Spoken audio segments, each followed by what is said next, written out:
Donc, bonjour à tous, bienvenue effectivement au webinaire R3 et Crédit Agricole Centre-Est.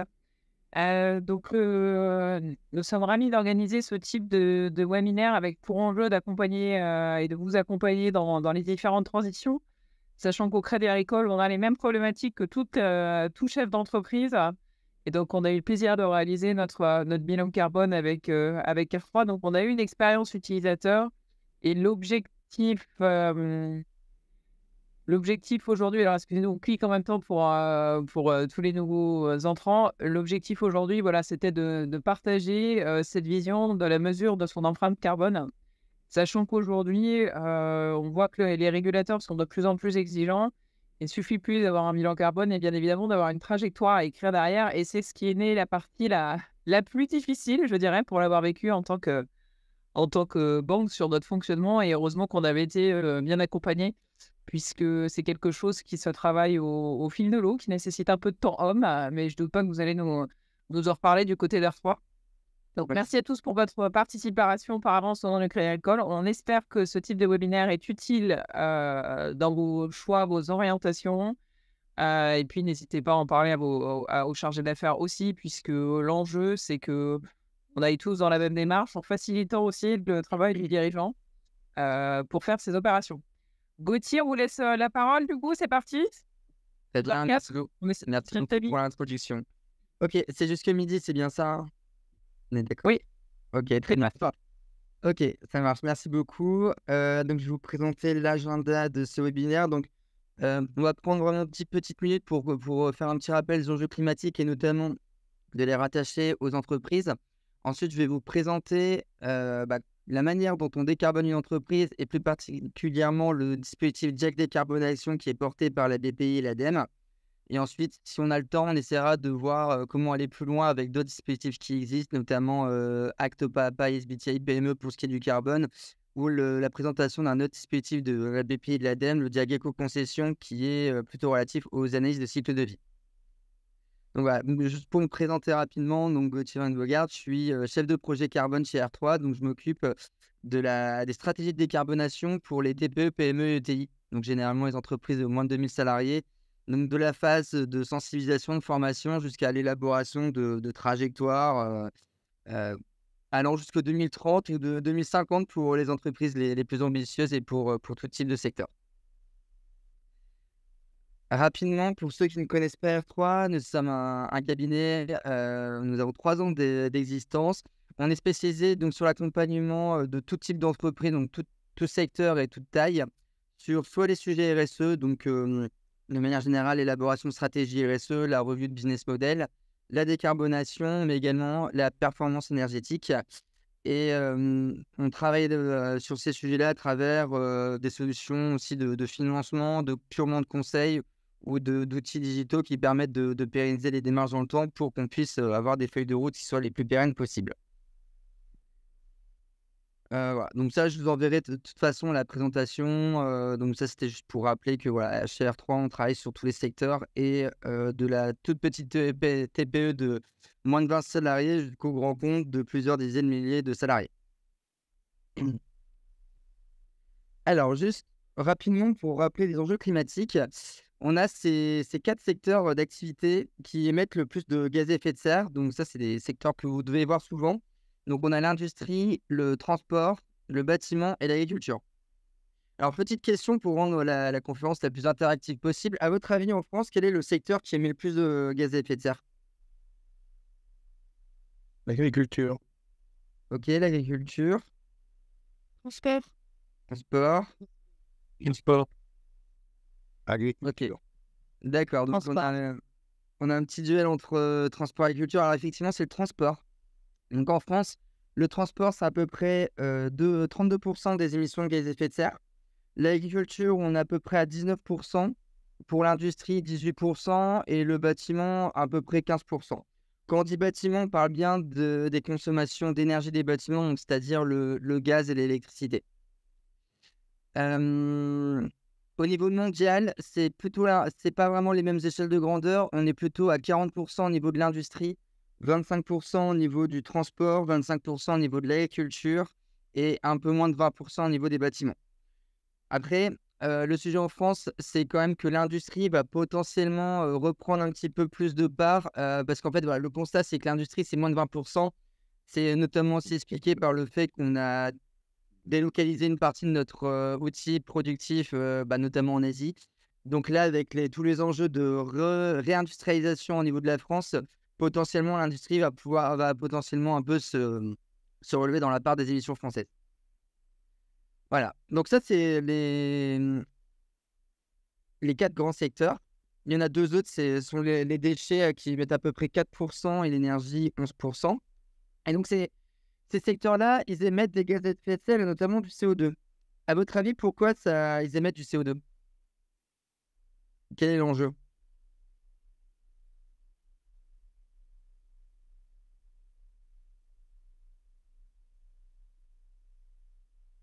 Mais comme ça. Ils utilisent un combustible fossile. Exactement. Donc, c'est ce que je vous montrer ici. Donc, effectivement, l'enjeu de tous ces secteurs, c'est la consommation d'énergie, notamment d'énergie fossile. Le graphique que vous voyez ici, c'est un graphique au niveau monde. Ce qu'on voit, donc, en rouge, c'est la consommation d'énergie liée à la biomasse, c'est-à-dire le bois, particulièrement. En gris, le charbon. En bleu, le pétrole. En violet, le gaz. Et tout ce qui est au-dessus, qu'on ne voit pas très bien, en rouge, jaune, etc., c'est tout ce qui est énergie renouvelable et l'énergie nucléaire. Qu'est-ce qui vous interpelle quand vous voyez ce graphique?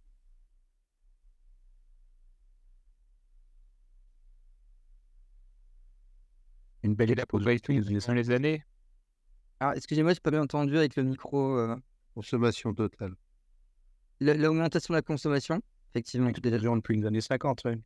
Ouais, exactement. Alors, il y a 2, voire 3 gros problèmes. Alors, effectivement, on a une forte augmentation de la consommation d'énergie que l'on peut voir. Environ 80% du mix énergétique mondial, et on est à peu près à 50% en France, est dépendant du gaz, du pétrole et du charbon. En gros, c'est-à-dire que pour que l'économie fonctionne, on a besoin d'énergie. Et à plus de 80%, en tout cas au niveau mondial, cette consommation d'énergie est basée sur des énergies qui émettent des gaz à effet de serre. En France, même si c'est un petit peu plus faible, notamment parce que le nucléaire est un peu plus élevé, on est quand même encore complètement dépendant de ces consommations de pétrole, de charbon et de gaz. Et ce que vous voyez, ce qui est intéressant à noter, c'est qu'on parle beaucoup des énergies renouvelables, voire du nucléaire. Il y a souvent tous ces débats autour de ces énergies. Ce qu'on constate, et ce qui est très important, et vous allez comprendre pourquoi je vais y venir après, c'est qu'on n'est pas dans un phénomène de substitution de ces énergies fossiles à l'échelle monde et même à l'échelle France, mais plutôt sur un système d'accumulation. C'est-à-dire qu'on a beau construire toujours plus de centrales, d'éoliennes, de panneaux solaires photovoltaïques, par exemple, pour l'instant, ces énergies-là, ces énergies nouvelles, n'arrivent toujours pas en fait à remplacer les énergies conventionnelles qui sont les 3 énergies fossiles.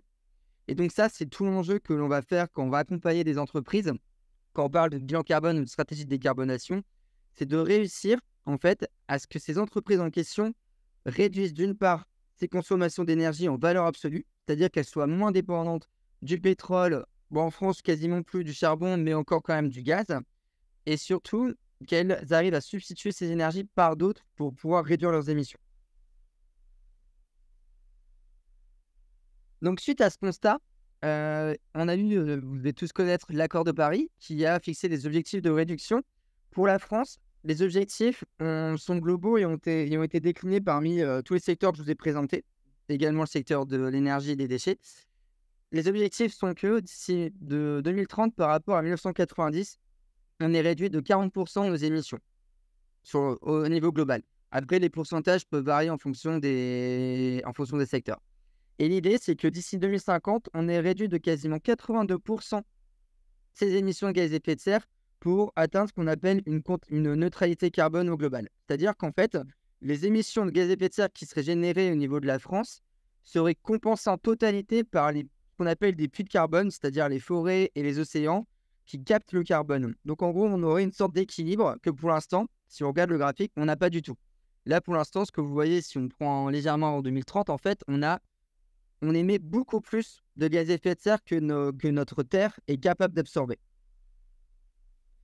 Et donc, en fait, quand on va travailler sur des bilans carbone ou des stratégies de décarbonation d'entreprise, on va les aider à fixer des objectifs de réduction et on va venir les comparer aux objectifs sectoriels qui sont fixés par l'État français.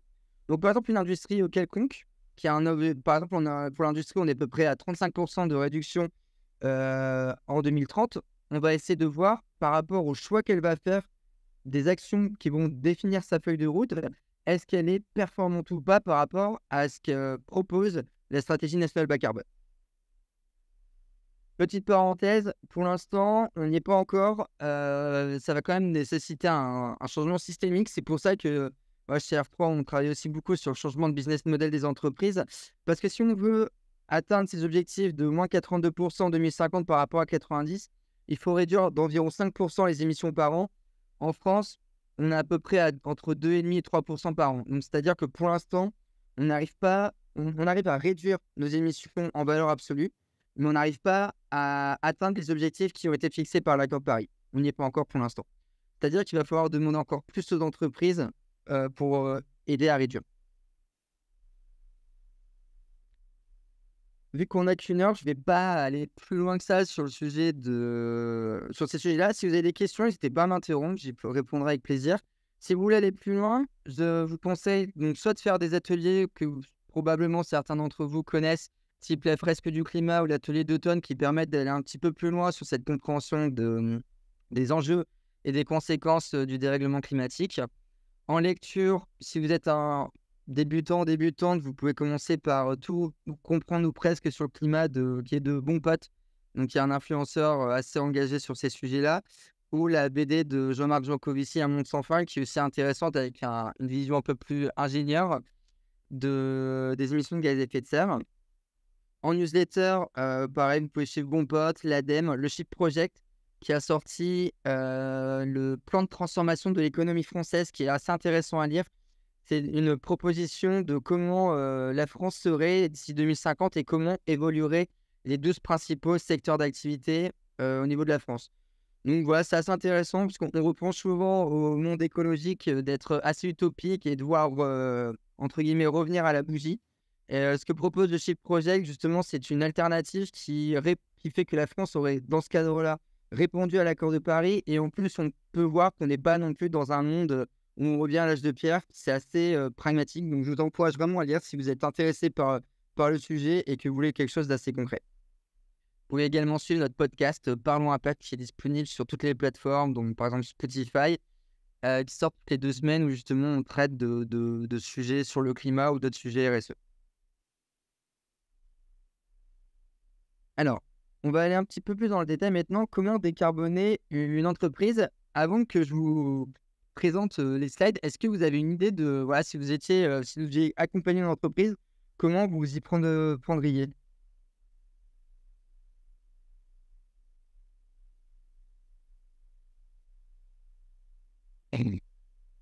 Déjà de faire un état des lieux. Un état des lieux, ok. Est-ce que vous connaissez un outil pour faire des états des lieux? Non. Et effectivement, l'outil en question, c'est le bilan carbone. Je vais vous le montrer ici. Juste avant de rentrer dans le détail, donc comprenez quand même l'importance qu'ont les entreprises pour se décarboner. Ici, on a un graphique qui a été fait par Carbone 4 qui montre en fait comment, pour passer de environ 11 tonnes d'émissions par Français par an, et pour atteindre les 2 qui sont relatifs à l'accord de Paris, voilà un petit peu comment devrait s'opérer le changement.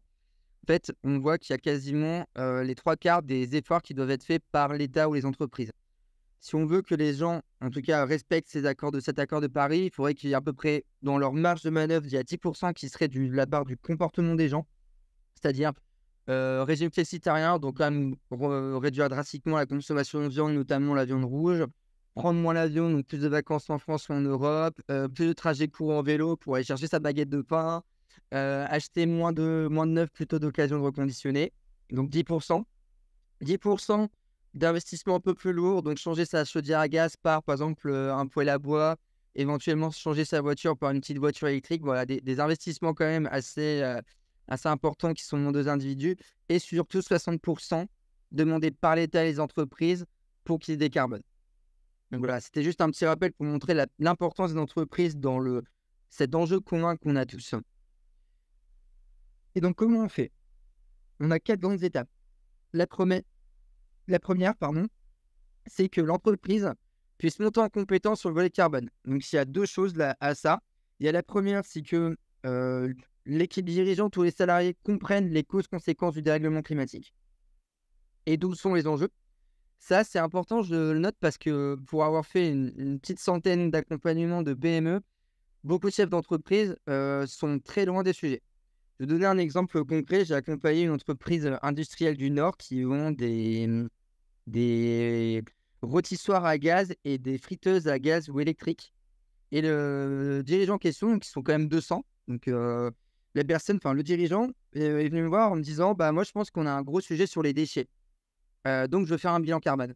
Et en fait, l'issue du bilan carbone a montré que la part des déchets dans son bilan était de moins de 1. Plus de 90 de son bilan carbone, c'était lié à la consommation d'énergie des produits qu'il vendait. Donc cette petite anecdote pour vous montrer que le volet sensibilisation et compréhension de ces problèmes par les dirigeants, on est encore très très loin et c'est très important de fixer des bonnes bases là-dessus pour que le reste puisse être bien fait. Ça, c'est la première chose.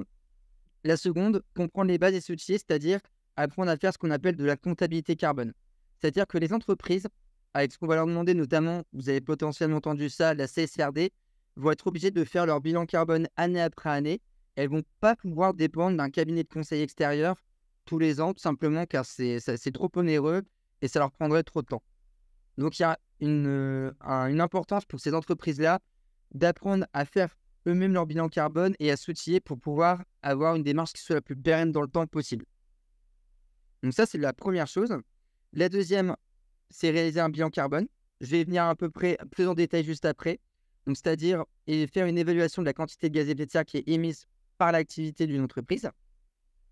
La troisième, à court terme, définir un plan d'action structuré opérationnel de 4 à 5 ans. Là, par exemple, en 2024, c'est intéressant d'aller jusqu'à 2030 pour voilà, amorcer l'entreprise dans une phase de réduction de ses consommations d'énergie.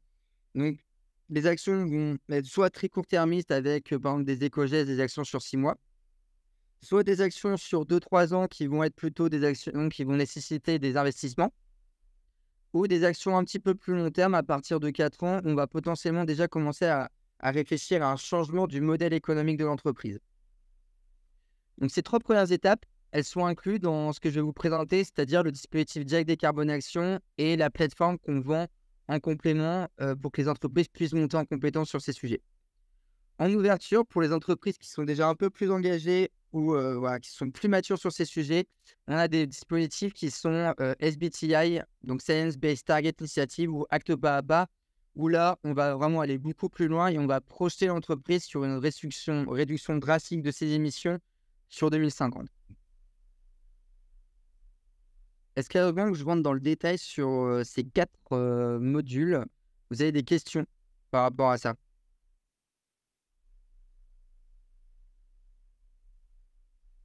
Non, non. Si vous n'avez pas de questions, je vais avancer. Donc, le Jack Décarbonation, quel est l'objectif? C'est un dispositif porté par la BPI l'ADEME qui a pour but d'aider les entreprises qui n'ont jamais fait de bilan carbone à commencer à se lancer dans la démarche. Alors pourquoi? Parce qu'on a l'ADEME a remarqué que cette notion de bilan carbone avait... Vous avez une question? Oui, du coup, on passe par vous quand on veut accéder aux décarbonations. Vous pouvez être le point d'entrée, R3? Exactement. En fait, alors là, je ne l'ai pas précisé sur cette conférence, mais effectivement, il y a un lien, un site internet, Jack Décarbonation. Et l'entreprise, si elle veut s'inscrire, elle peut discuter avec nous. Elle s'inscrit et il y a une question qui est: est-ce que vous êtes déjà accompagné par une organisation? Et elle a juste à mettre R3 et on est mis en relation directement. Donc, Jack Décarbonation, donc c'est pour les entreprises qui n'ont jamais, en tout cas, commencé de démarche de décarbonation. C'est pour les entreprises de moins de 500 salariés, donc financé à hauteur de 6 000 € pour les moins de 250 et de 4 000 € pour les entre 250 et 499. Donc un coût de revient de 4 000 € et 6 000 €. C'est 12 jours d'accompagnement avec potentiellement, si on voit qu'il y a de la complexité, il peut y avoir des jours en plus. En aparté, on peut aussi dire que des entreprises qui sont un peu plus de 500 mais qui ont différentes filiales avec des sirènes différentes peuvent s'inscrire à plusieurs Jack Décarbonation. On l'a déjà fait. Là, par exemple, on accompagne une entreprise de 700 salariés qui a 4 filiales. L'entreprise en question, le groupe en question veut faire les bilans carbone pour ces 4 filiales. Si les sirènes et les entités juridiques sont différentes, il n'y a pas de problème pour inscrire une entreprise dans plusieurs Jack Décarbone Action.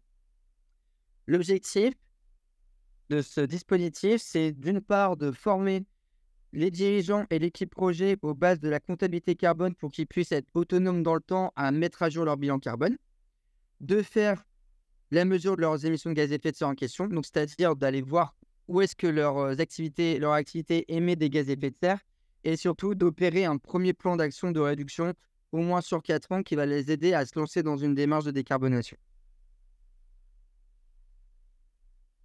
Est-ce que vous avez d'autres questions sur ce dispositif? Après, je vais aller un peu plus dans le détail en l'illustrant. Mais en tout cas, peut-être sur le côté administratif, est-ce que vous avez d'autres questions? Moi, j'ai une petite question. Mon entreprise a adhéré au Carbon Disclosure Project, D'accord. une initiative sponsorisée par l'industrie ou le secteur d'activité qui est l'hôtellerie. Qu'en pensez-vous de ce Carbon Disclosure Project par rapport aux outils que vous indiquez? Alors, on va dire que le Jack Décarbone Action, la finalité, c'est que l'entreprise réduise ses émissions et soit plus autonome dans le temps. Vraiment, pour réduire, c'est assez opérationnel. Le Carbon Disclosure Project, je l'ai souvent vu des entreprises le faire quand ça avait été demandé par des donneurs d'ordre. Donc, c'est plus vraiment un côté très reporting. Je ne sais pas si vous avez eu l'expérience un peu comme ça. Exactement, non, mais il y a beaucoup de reporting, oui. Oui. Ce dispositif, il va beaucoup aider les entreprises à remplir leur Carbon Disclosure Project. La finalité, elle n'est pas vraiment la même. Là, on est vraiment sur quelque chose de très opérationnel où justement, on aide l'entreprise à se mettre dans la démarche. Il y a quand même un côté un peu plus ludique, un peu plus, je ne vais pas dire fun, mais l'idée, c'est vraiment d'avoir un projet qui soit quand même intéressant pour les équipes des clients en question. Le Carbon Disclosure Project, on est quand même sur quelque chose de très lourd d'un point de vue reporting. C'est pas vraiment forcément la même finalité. Et c'est souvent demandé par les donneurs d'ordre. Alors que le Jack Décarbone Action ne l'est pas forcément. Est-ce que j'ai répondu à votre question? Oui, en partie, mais donc nous, on suit la règle on suit le CDP, on a fait selon nos grilles de compétences notre bilan carbone. Mais la question que je me pose, c'est demain, pour aller plus loin, quel est le bon outil à utiliser? Est-ce que c'est, vous avez présenté juste avant, quel est le bon outil à utiliser? Vous avez fait votre bilan carbone par vous-même avec quelqu'un formé en interne ou vous avez été accompagné? Quelqu'un formé en interne. D'accord. Pour moi, dans ce cas-là, le dispositif Jack Décarbone Action, il est pas pertinent pour vous. L'idée pour vous, je vais le mettre en ouverture, c'est de travailler sur SBTi PME ou Acte Pas à Pas. Si ça vous va, vous pouvez garder vos questions et en ouverture, je vous présente le dispositif. Oh, merci. Très bien, merci pour votre question. Est-ce que vous avez d'autres questions? Ok, je vais avancer. Donc, le bilan carbone, petit rappel réglementaire, il est obligatoire pour les entreprises de plus de 500 salariés et donc ils sont soumises à obligation.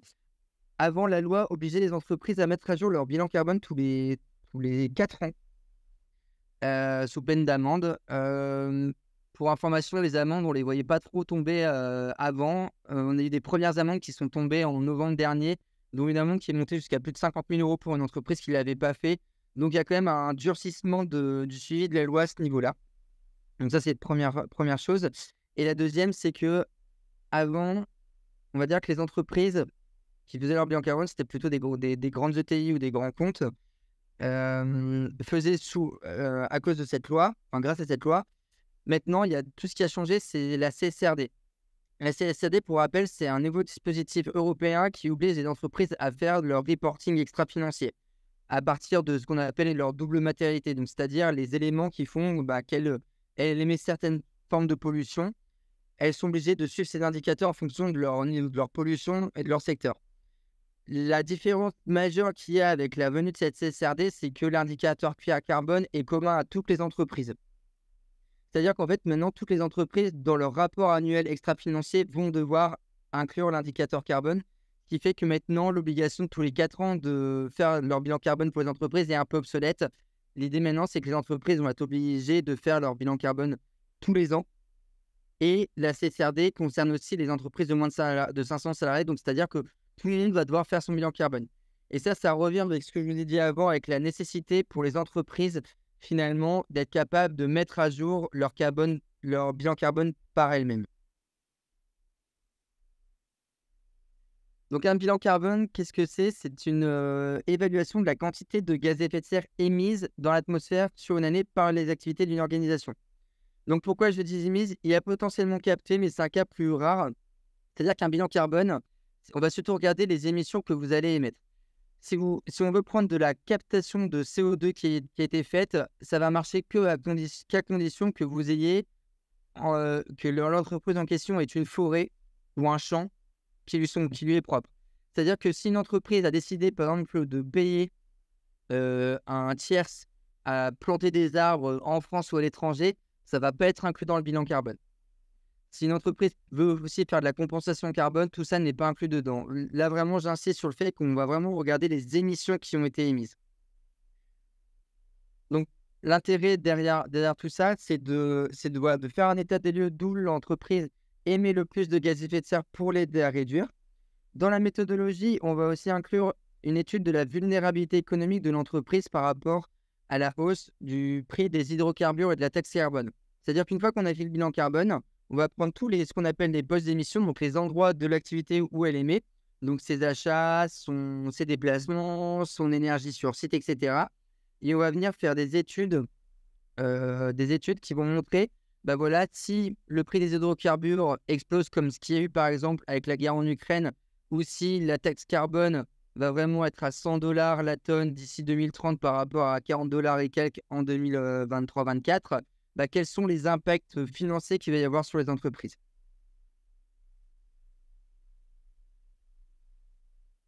Donc, un bilan carbone, souvent, ce qu'on voit pour les entreprises, c'est que c'est un outil opérationnel d'aide à la décision. Donc, une fois qu'on a fait cet état des lieux d'où l'entreprise émet des gaz à effet de serre, ça va permettre de savoir sur quoi on va se concentrer.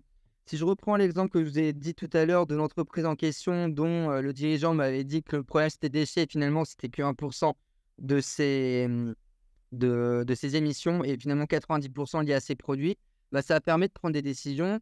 Son produit 90%, c'est ses friteuses et son rôtissoir à gaz. Finalement, on va voir, est-ce qu'on ne peut pas vendre des produits qui consomment plus de gaz? Est-ce qu'on peut faire de l'efficacité énergétique sur les produits? Est-ce qu'on peut changer le business model et faire des produits qui sont conçus autrement? Donc voilà, ce bilan carbone permet de faire l'état des lieux de tout ça et de savoir où est-ce qu'on doit concentrer ses efforts.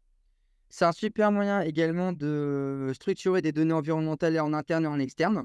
J'ai beaucoup de clients qui ont commencé à faire leur bilan carbone et qui ont récupéré des indicateurs des données qui leur ont permis aussi derrière d'être ISO 9001, ISO 14001, voire même ISO 50001 pour les entreprises industrielles. C'est une première étape du plan de transition. C'est pas parce qu'une entreprise a fait un bilan carbone qu'elle est performante sur le climat. On va dire c'est un peu la condition numéro 1. Même si, par rapport à ce qu'on voit du marché, il y a encore un petit peu de retard. Il y a à peu près entre 20 et 25% des PME sur les 150 000 en question qui ont fait leur bilan carbone. Donc voilà, tout le monde ne l'a pas encore fait, mais ce n'est pas parce qu'une entreprise a fait son bilan carbone qu'elle est performante sur le climat. Ce qui est important de noter, plutôt dans les aspects, ce que vous voyez en rouge, c'est que ce n'est pas une mauvaise note ou un outil de comparaison. Ça, c'est hyper important. J'ai énormément de clients qui viennent, une fois qu'on a le résultat, ils vont nous dire est-ce que c'est bon, c'est pas bon.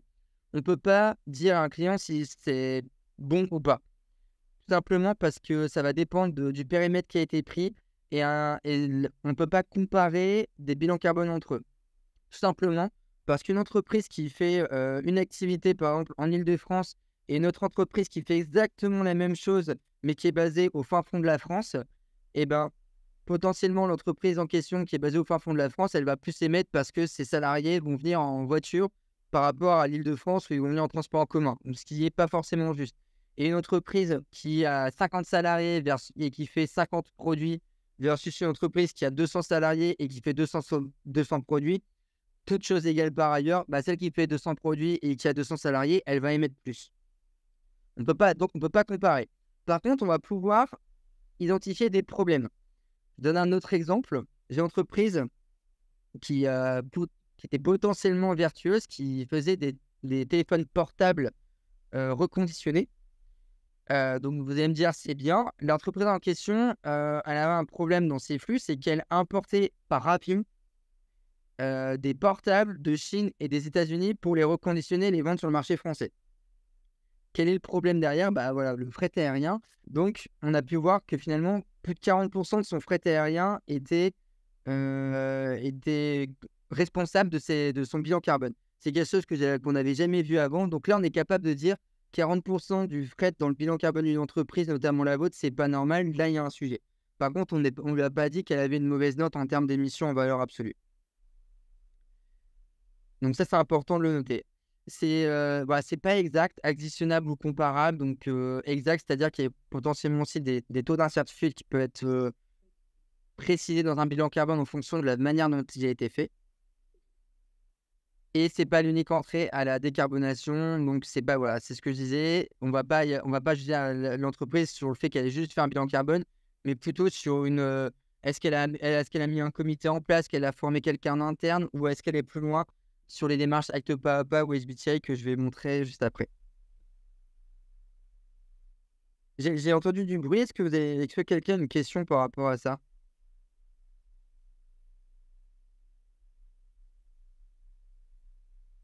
Ok. Dans un bilan carbone, on va étudier ce qu'on appelle des scopes qui sont divisés en catégories. Donc, historiquement, les entreprises notamment les entreprises de plus de 500 salariés, devaient faire leur bilan carbone sur ce qu'on appelait les scopes 1 et 2. Donc, le scope 1 et 2, ce sont les consommations liées à l'énergie. Le scope 1, ce sont les énergies dites directes, c'est-à-dire où les émissions de gaz à effet de serre ont lieu directement sur le site ou au niveau de la flotte des véhicules d'entreprise. Donc, c'est-à-dire que chez une entreprise qui, par exemple, se chauffe au gaz, la combustion fossile de gaz au niveau du site émet directement des gaz à effet de serre, c'est du scope 1. L'entreprise a une flotte de véhicules qui, par exemple, fonctionne au diesel. La combustion du moteur diesel au niveau du véhicule, c'est directement émis lors de la combustion, c'est du scope 1. Le scope 2, c'est un peu différent, ce sont les consommations d'énergie, mais où les émissions ont lieu en dehors des sites. Donc, c'est typiquement les consommations d'électricité. Une entreprise qui consomme de l'énergie électrique, l'énergie, souvent, elle est importée, ils vont payer EDF qui a une centrale où a été fabriquée l'électricité. Les émissions de gaz à effet de serre ont lieu au niveau de l'électricité, donc non pas en dehors du site, c'est du scope 2. Donc ça, ce sont les émissions dites directes et indirectes associées à l'énergie qui sont obligatoires et où les donneurs d'ordre vont demander des objectifs de réduction en valeur absolue. À votre avis, ça représente à peu près, en général, en moyenne, à peu près combien de pourcentage des émissions de gaz à effet de serre d'une entreprise? En moyenne, à peu près. 40%. 40%?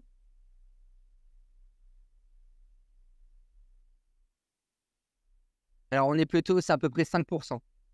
En moins de 10% en général.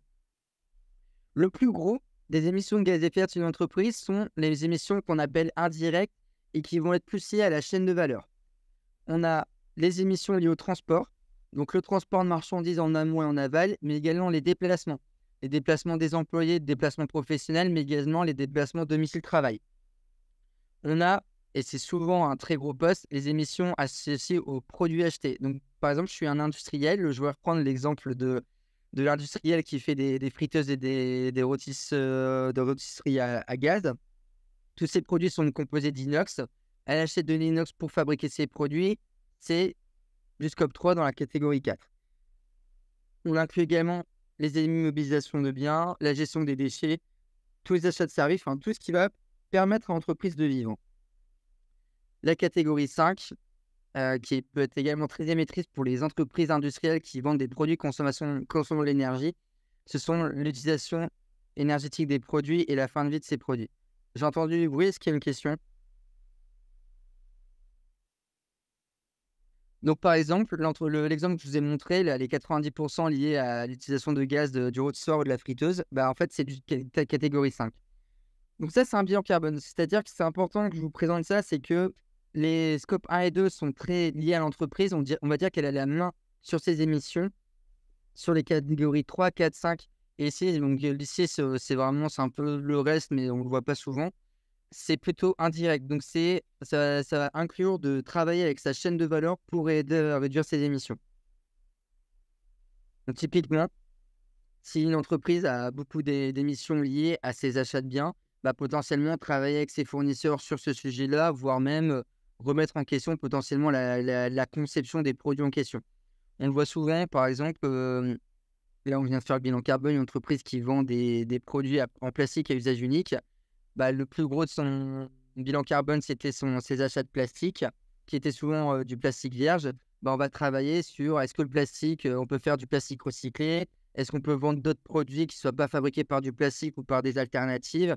Est-ce qu'on peut faire en sorte que la barquette de plastique, bah, au lieu de faire 100 grammes, elle fasse 90 grammes et qu'elle soit quand même utilisable pour avoir moins de plastique au total? Voilà. Donc ça permet de prendre ça en compte dans un bilan carbone, permet d'aller quand même trouver des émissions qui sont liées un peu sur toute la chaîne de valeur et qui ont un vrai impact sur l'environnement.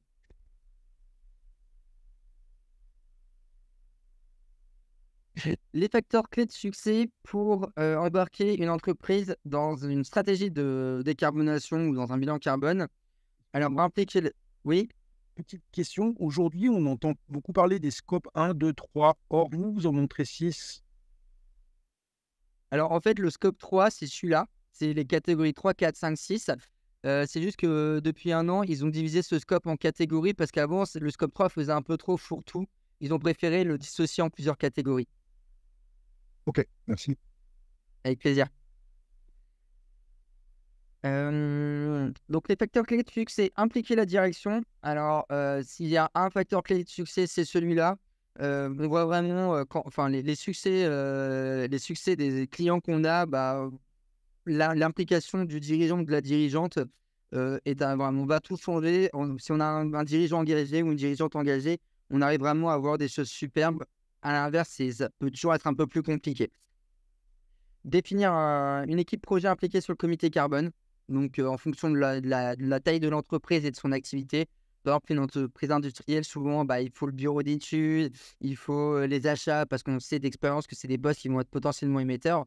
Il faut les impliquer dans le projet et leur donner du temps. Ça, c'est très important.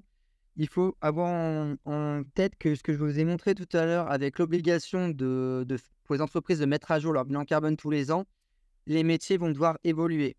Et ça, les entreprises, c'est très important qu'elles le prennent en compte et qu'elles fassent évoluer les métiers. C'est-à-dire que par exemple, les acheteurs, les bureaux d'études soient formés sur ces sujets, notamment les sujets de comptabilité carbone, et qu'elles aient officiellement du temps alloué à mettre en place ces actions. Pourquoi? Parce que si elles ne l'ont pas, eh ben, on voit que finalement, la réalité du business, la réalité quotidienne va prendre le dessus et finalement, l'entreprise, dans sa démarche de décarbonation, elle ne va pas être efficace, elle ne va pas mettre en place les actions, elle va toujours être en train, entre guillemets, de souffrir sur ces sujets-là. Donc ça, c'est vraiment très important. Il faut que les gens soient formés et aient du temps alloué, donc leur métier évolue pour prendre en compte cette question de comptabilité carbone et d'action de réduction dans leur métier. Donc ça implique aussi de former en général un chef ou une chef de projet à gérer un projet carbone dans le temps pour l'entreprise. D'ailleurs, le monsieur qui m'a posé une question tout à l'heure, si vous voulez intervenir sur comment vous avez fait, c'est avec plaisir parce que je pense que c'est une bonne pratique qui n'est pas encore très connue dans les entreprises et qui est très importante justement pour pérenniser la démarche dans le temps. Voilà. Sensibiliser les collaborateurs aux enjeux climatiques et à la vulnérabilité de l'entreprise face aux risques liés. Alors, pourquoi les sensibiliser? Parce que quand on met en place une feuille de route de décarbonation, ça va impliquer forcément un changement dans l'entreprise. Et on sait bien que l'être humain en question n'est pas toujours friand du changement, le français ou la française non plus. Donc, il y a cette importance de venir aussi expliquer pourquoi on fait ça. Et surtout, je reviens sur le côté vulnérabilité, expliquer aux salariés pourquoi c'est important pour l'entreprise de se transformer. Quand on fait des changements de façon de faire qui visent à décarboner l'entreprise, il peut y avoir cette difficulté à la conduite du changement. Plus on va montrer à une entreprise, à des salariés que c'est important pour la viabilité de l'entreprise, plus la conduite du changement va être facile à ancrer. Et ça revient avec le dernier point qui est d'ancrer la culture du carbone dans l'entreprise. Voilà. C'est-à-dire que lors des discours de fin d'année, lors des points semestriels, ou en fonction de comment on gère les entreprises, c'est que cette notion de carbone, elle apparaît aussi souvent maintenant que l'aspect économique, pour vraiment que ça soit quelque chose qui soit ancré au sein de l'entreprise. Donc, par rapport à tout ce que je vous ai dit, si on pouvait résumer une chose, c'est que le bilan carbone, il permet de réduire les coûts. Parce que plus on réduit la dépendance aux énergies fossiles, plus on réduit les coûts. Réponse aux appels d'offres. Je pense que peut-être 75% des clients qui viennent me voir, c'est quand même en partie aussi par le fait qu'en tant que PME, elles sont poussées par leurs donneurs d'ordre à bouger. Nous, on travaille dans ce sens-là. On travaille aussi avec les grands comptes, avec la SNCF, avec Carrefour, voilà, tous ces donneurs d'ordre-là qui ont, eux, des objectifs SBTI, donc des objectifs basés sur l'accord de Paris. Et donc, forcément, leur scope 3, vous avez vu que leurs achats et leurs fournisseurs, c'est un scope important. Du coup, elles vont demander à leurs fournisseurs de se décarboner. Ça, c'est vraiment un élément hyper important. La réputation, forcément, on est dans un sujet, le carbone, le dérèglement climatique, c'est un sujet, maintenant, on en parle de plus en plus, on en parle quasiment tout le temps. Donc, forcément, c'est important. La marque employeur, notamment pour les jeunes générations qui aussi ont une appétence à ce que leurs entreprises dans lesquelles elles travaillent se transforment et intègrent ces sujets-là. Et un sujet d'innovation. Comme on a vu, une entreprise dont les produits émettent 90% des gaz à effet de serre de l'entreprise, c'est grâce à ce constat-là qu'on peut réfléchir à de l'innovation et à trouver des moyens pour l'entreprise de faire autrement. Si je reprends l'exemple de tout à l'heure, une entreprise qui vend des produits fonctionnant au gaz, c'est pas, quand on voit le contexte actuel et les perspectives du fait qu'il y aurait moins de gaz dans les années à venir, c'est pas non plus déconnant de lui proposer de trouver des innovations et de fonctionner autrement et de réduire cette dépendance au gaz.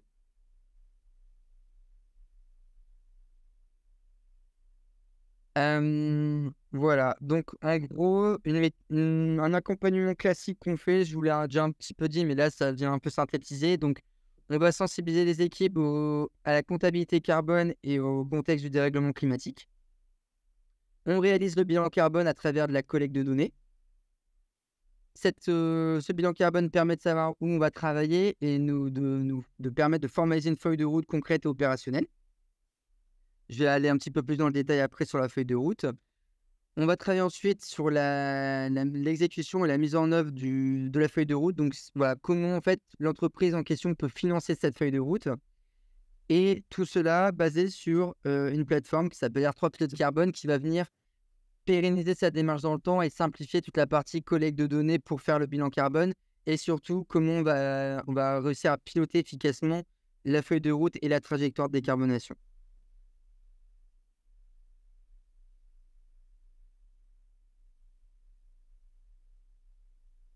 Alors, ça ne peut pas passer. Comment ça marche concrètement? On établit un comité de pilotage, donc avec des personnes. Donc, en fonction de l'entreprise, on va voir en fonction de son secteur et de sa taille. Voilà, l'idée, c'est pas non plus de faire un comité de pilotage où il y a 15 personnes. Donc, c'est de trouver le bon nombre et les bonnes personnes par rapport à ce qu'on va voir. On va définir ce qu'on appelle une cartographie des flux, donc un périmètre. C'est-à-dire comment, en fait, de manière macro, l'entreprise fonctionne pour qu'on puisse traduire tout cela en ce qu'on appelle des postes d'émission et derrière en gaz à effet de serre. On va collecter de la donnée, donc c'est-à-dire pour comprendre tous les flux d'activité, il va falloir les traduire en gaz à effet de serre. Donc pour ça, on va récupérer de la donnée. Donc cette donnée, il faut qu'elle soit au maximum basée sur des données physiques. Il y a deux façons de faire un bilan carbone. Il y a une façon qui est basée sur des données monétaires. L'inconvénient, c'est que c'est pas incroyable au niveau méthodologique. Le taux d'incertitude est de plus de 80%. Et il suffit qu'il y ait 6% d'inflation et que l'entreprise, toutes choses égales par ailleurs, n'ait rien fait, son bilan carbone va prendre 6% dans l'année. Donc voilà, pour vous dire qu'on est quand même assez loin dans de la pertinence quand on fait le bilan carbone sous ce format-là. L'idée, c'est de le faire plutôt sur des données physiques. Donc, c'est-à-dire prendre des données, des factures, des donnages de matières premières achetées, etc., pour réduire le taux d'incertitude et y avoir plus de précision dans le bilan carbone. Donc, cette collecte de données, elle se fait en général sur 2 à 3 mois en fonction de comment l'entreprise gère ses données déjà. On a des PME qui ont des RP très efficaces et en 1 mois, c'est fait. On a d'autres entreprises qui n'ont pas forcément ces données-là. Donc, voilà, on met un petit peu plus de temps. Même si je vais vous expliquer comment on fait quand l'entreprise n'a pas forcément accès à ces données. Une fois qu'on a ça, on va venir calculer les émissions du bilan carbone et faire des allers-retours avec les entreprises pour s'assurer que les données soient bonnes et que si on a des premiers résultats qui voient que tel poste est le premier, tel poste est le second, on va venir vérifier que ces données-là soient les bonnes pour ne pas revenir en arrière une fois qu'on a fait la restitution et qu'il y a eu des problèmes. Et une fois qu'on a fait ça, à partir de 4-5 mois, on peut travailler sur un plan d'action. Donc ça, c'est le programme, le planning global pour un direct décarbonation qui sont en général entre 6 et 8 mois en fonction de la taille de l'entreprise. Alors, l'heure tourne, je vais passer cette partie-là. Donc voilà, ce que je vous disais, niveau des données, les consommations d'énergie des produits à partir de leur performance, voilà, les véhicules possédés, le tonnage de matières premières achetées. Vous faites appel à des fournisseurs et notamment à des fournisseurs de transport, par des transporteurs, leurs données liées aux émissions. Voilà. Et si des données n'existent pas, on peut faire des enquêtes type déplacement domicile-travail, etc. Souvent, cette partie collecte de données peut faire peur à des entreprises. Quand on fait un premier bilan carbone, on reste quand même très pragmatique, notamment pour les PME. Et si la donnée n'existe pas, c'est pas gênant, on peut faire ce qu'on appelle des extrapolations. C'est-à-dire qu'on voit que l'entreprise, par rapport à ce qu'elle demande, elle ne gère pas son système de données de la façon dont on aimerait pour une première. On va, par exemple, pour la partie tonnage de matière, on va être intelligent, on va faire un Pareto, on prend les 20 fournisseurs qui font les 80 et on extrapole le restant. Et ça, c'est pas... Si, peut-être qu'on accélère un peu parce qu'on avait dit midi. Du coup, je suis désolée de vous mettre un peu. On aime bien être à l'heure. Je pense que tout le monde autour de la table, si on peut accélérer un tout petit peu, parce qu'il reste pas mal d'éléments. D'accord. Voilà, juste pour rappeler que on peut s'adapter à la collecte de données en fonction de la taille de l'entreprise. Une fois qu'on a fait ça, on va travailler sur un atelier de co-construction du plan d'action qui va permettre de définir des actions. Voilà. Donc les actions en général, qu'est-ce qu'on va obtenir? On va obtenir une action, sa date de mise en place, l'objectif, et on va venir un petit peu en détail comment on fait, quel prestataire aussi on met en place. Est-ce qu'il y a des subventions de l'ADEME, de l'État, etc. Est-ce qu'il y a des aides disponibles des guides pour vous aider? Et on va aussi calculer des potentiels de réduction des émissions de gaz à effet de serre en tonnes CO2 équivalent. Donc, c'est-à-dire qu'on va venir prendre des hypothèses en disant si vous mettez en place telle action, il va se passer ça. Si vous mettez en place telle action, il va se passer ça. Et une fois qu'on a travaillé sur ces actions-là, en tout cas sur une trajectoire 2030, ça nous permet d'avoir une trajectoire de réduction, là, ce qu'on voit ici, en fonction des actions qui ont été décidées. Donc, en vert, qu'est-ce qui se passe si l'entreprise à croissance nulle met en place les actions? En rouge, qu'est-ce qui se passe si l'entreprise ne se passe rien en fonction aussi des perspectives de croissance? Et en orange, c'est la courbe un peu pragmatique. Qu'est-ce qui se passe si l'entreprise met en place ses actions, mais que parallèlement, elle va continuer à croître? Parce que la croissance des entreprises, forcément, c'est plus de flux, donc c'est aussi plus d'émissions de gaz à effet de serre. Je vais accélérer sur la partie plateforme. En gros, ce qu'on peut vous dire, c'est qu'on travaille sur une plateforme qui est certifiée par l'Association pour la transition bas carbone et qui a pour but de simplifier l'entreprise sur plusieurs choses, et notamment la partie gestion de projet. Donc, en faisant, on peut voir qu'est-ce qu'il y a à faire en cours et terminé. Et surtout, on va paramétrer la plateforme en fonction de comment l'entreprise gère ses données. C'est-à-dire que si l'entreprise a un ERP, on va apprendre à la plateforme à lire l'ERP et directement à télécharger l'ERP sur la plateforme, et tout va être traduit automatiquement en gaz à effet de serre. Donc, ça permet de gagner énormément de temps dans la partie calcul et analyse du bilan carbone. Pareil, on peut aussi, grâce à cette plateforme, la paramétrer en fonction des équipes, en fonction d'activités ou en fonction de site. Donc, une entreprise qui veut avoir une vision par site, par activité ou par équipe, on peut paramétrer la plateforme de cette façon-là et donc avoir une vision encore plus fine des émissions de gaz à effet de serre et de savoir est-ce qu'une activité est plus polluante qu'une autre, ou est-ce qu'un donneur d'ordre me demande un bilan carbone par activité. Donc ça, c'est aussi l'intérêt de la plateforme, c'est d'avoir une vision beaucoup plus fine et précise des émissions en fonction de données qu'on peut paramétrer. Et on peut, ça c'est aussi un gros avantage, piloter le plan d'action sur la plateforme, et c'est-à-dire que quand une action est mise en place, on l'inscrit sur la plateforme et la trajectoire de réduction va automatiquement se mettre à jour. Donc ça vous permet aussi de rendre quelque chose concret, quelque chose qui peut être qui peut être un peu abstrait.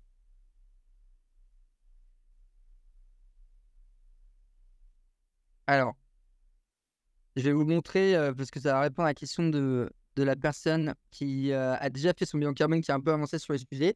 Ce que je vous ai montré, tout ça, ça s'inscrit dans le cadre du Jack Décarbonation. Donc voilà, je ne vais pas rentrer plus loin sauf si vous avez des questions. Pour aller plus loin, il y a ces 2 dispositifs qui existent en plus. Donc Acte Pas à Pas, donc c'est un dispositif international qui est beaucoup porté par la France, qui va plutôt établir, on va plutôt aller sur une vision 2050. Donc là, on va vraiment définir la maturité de la stratégie de décarbonisation de l'entreprise. Donc là, on a vraiment une notion de jugement. Est-ce que l'entreprise est performante sur ses relations avec ses clients, ses fournisseurs, son business model, sa gouvernance, ses investissements, etc. On va lui faire une vraie analyse stratégique du positionnement de l'entreprise face aux enjeux climatiques. Donc, on va aller beaucoup plus loin. C'est vraiment une mission beaucoup plus stratégique. Et on va définir une feuille de route qui va plutôt aller jusqu'à 2050 avec une trajectoire qui va être basée sur l'accord de Paris. Et cette trajectoire, on va venir l'incliner dans une stratégie opérationnelle qui va reprendre en partie ce qu'on a fait avec le Jack Décarbonation, mais qui va aller encore beaucoup plus loin. Donc ça, c'est une première étape, acte pas à pas. Il y en a une deuxième qui s'appelle Science-Based Target. Les deux peuvent être faits en parallèle, qui va plutôt fixer des objectifs de réduction qui sont compatibles avec l'accord de Paris. Et là, la différence avec Jack Décarbonation, c'est qu'une entreprise qui s'engage SBTI, la direction en question est obligée de faire une lettre d'engagement qui va certifier que l'entreprise va répondre à ses objectifs dans les années à venir. Donc, il y a beaucoup plus de notions d'obligation pour les entreprises de mettre en exergue les actions qu'elles ont mis en place versus le Jack Décarbonation où il n'y a pas forcément d'objectif de résultat.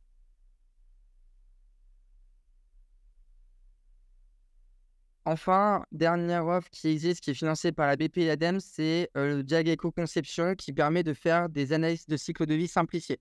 Donc, on va aller plutôt sur des sujets au-delà du carbone. On va prendre en compte le carbone, mais aussi l'impact sur la biodiversité, la santé humaine, les différents types de pollution. Et à l'inverse du bilan carbone qui est basé sur une notion d'entreprise, on est sur une notion purement de produit. Et donc, on est sur un dispositif de 18 jours d'accompagnement avec un coût de revient de 7 200 €, qui va plutôt aider les entreprises à travailler sur leurs produits et sur plusieurs indicateurs environnementaux.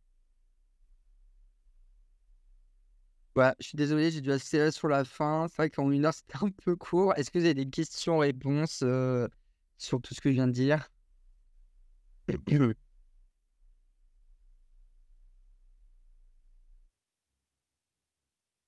Moi, c'était pas une question. Bonjour, Mérima, conseiller entreprise.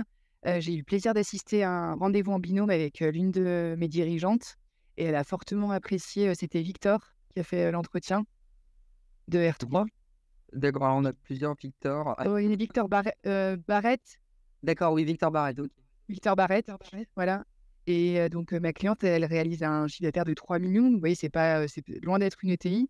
Mais en fait, ces donneurs d'ordre, dont Vinci, lui demandent rapidement un bilan carbone. Et c'est vrai qu'elle était un petit peu perdue elle cherchait toute seule devant son ordi où trouver, comment faire un bilan carbone. Donc, elle était ravie qu'on la mette en relation avec R3 pour la suite, pour le Jack Décarbonation. Décarbonation, pardon. Bah, c'est vrai que c'est intéressant. C'est quelle entreprise? C'est rassurant. C'est l'entreprise Cage. D'accord. Travaux spécialisés. Voilà. Très bien. Merci pour le partage. Et pour moi, c'était très intéressant. Ouais. Non, il avait une présentation qui était pas mal, un PowerPoint. J'ai trouvé ça bien, assez rapide en présentation et assez concret. Ok. La suite.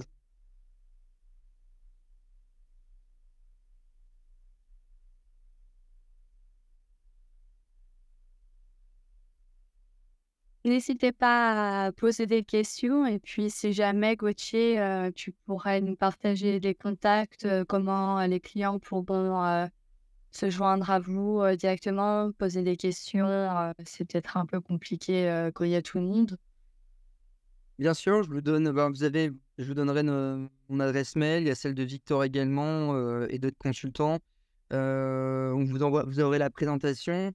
Voilà, si vous voulez plus de détails, notamment par exemple sur Acte Pas à Pas ou SBTI PME, j'avais fait exprès de ne pas trop mettre de slides parce qu'on s'est concentré plutôt sur de la décarbonation. Mais si vous êtes intéressé par plus d'éléments, notamment la personne qui a assez avancé sur le sujet, vous pouvez vous renseigner sur le pacte industrie qui permet de se renseigner sur justement comment, en tant qu'entreprise, on peut s'inclure dans le Acte Pas à Pas et aller un peu plus loin dans la démarche. Donc ça, si vous voulez qu'on en discute, il n'y a pas de problème également. Je serais ravi. Mais pour les entreprises qui auraient des questions, la porte d'entrée, ça reste évidemment votre chargé d'affaires entreprise, enfin votre référent Crédit Agricole, qui sera en capacité ensuite de vous mettre en relation avec les équipes de R3 pour approfondir vos questions. Peut-être une question là. Quand un bilan carbone, ça s'inclut quelque part dans une démarche RSE également. Oui. Vous accompagnez aussi sur cette partie-là? Oui, on a une équipe PME, voire ETI qui est dédiée sur la RSE. Tout en fonction du niveau de maturité de l'entreprise. Donc, une entreprise qui n'a pas fait, qui n'a rien formalisé, on peut formaliser une stratégie RSE.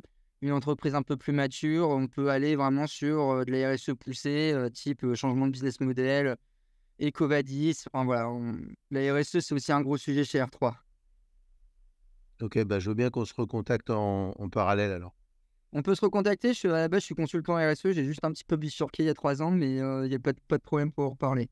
Tout est connecté, je pense, à ce niveau-là. Oui, une stratégie de décarbonation sans RSE, c'est pas forcément recommandé non plus. Ça marche. Oui, n'hésitez pas, vous aurez mon mail et avec plaisir pour répondre à vos questions à froid si vous voulez suite à la présentation. Très bien, je vous remercie. Merci à toi. Merci Gauthier pour cette présentation qui était très concise et très claire, je pense, pour tout le monde. Merci, c'était top. Au revoir. Merci. Bonne journée. Merci. Au revoir. Merci. Au revoir.